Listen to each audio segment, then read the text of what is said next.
मतलब इस केस में मतलब मेरी बात हुई तहसीलदार से, मतलब काइंडली सी पैरा 15 वापस मैं ले जाना चाहूंगा। जो किसका पैरा देखना है?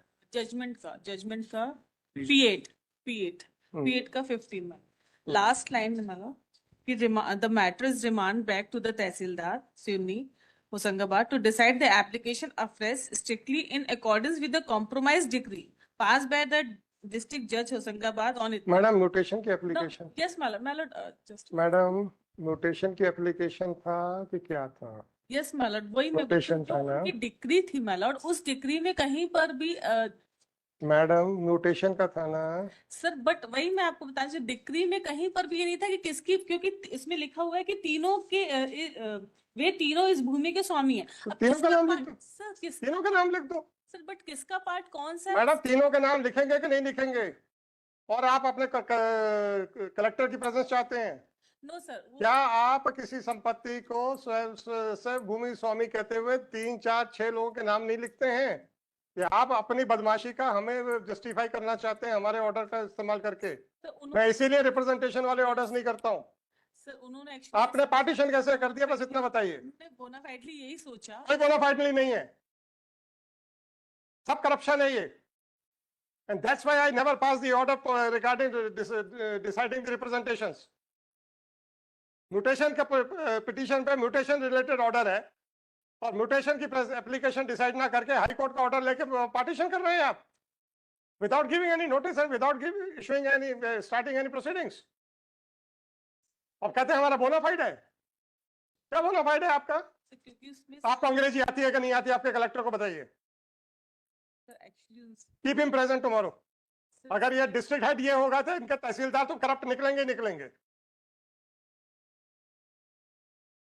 जो 2 लाइन में लिखता है कि तहसीलदार ने बिल्कुल सही लिखा है।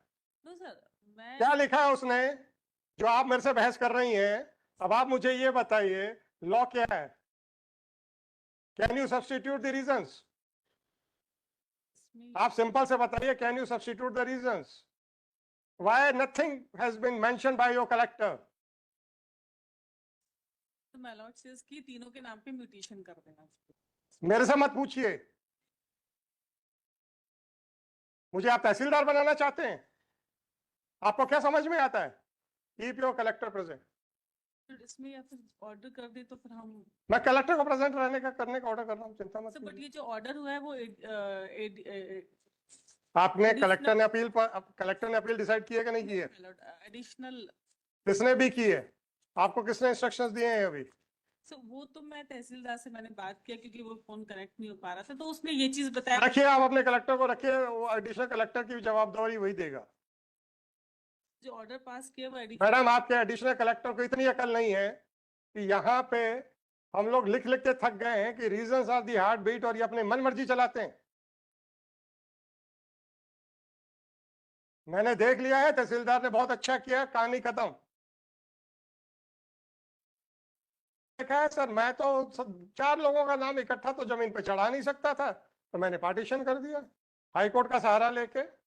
और जब मैं कहता हूं कि रिप्रेजेंटेशन वाले ऑर्डर्स मैं नहीं करूंगा क्योंकि ये बदमाशियां होंगी, तब आपको समझ में नहीं आता।